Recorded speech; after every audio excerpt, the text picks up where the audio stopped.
Good morning, class. Today we are going to learn how to have a short conversation in Tokelau. Are you ready? Let's start. E hui kai koe means, are you hungry?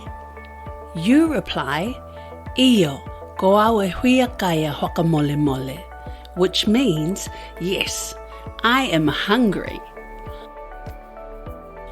Hea te hui koe kiei means, what do you like?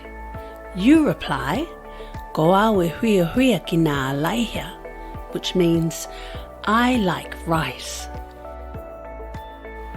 Hea te hui koe oi inu means, what do you like to drink?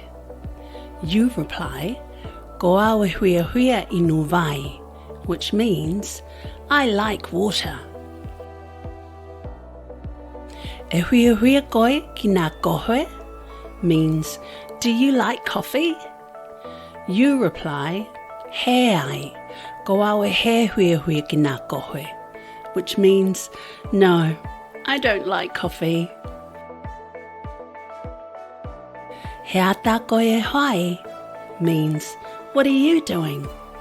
You reply, ko au e kai, which means, I am eating.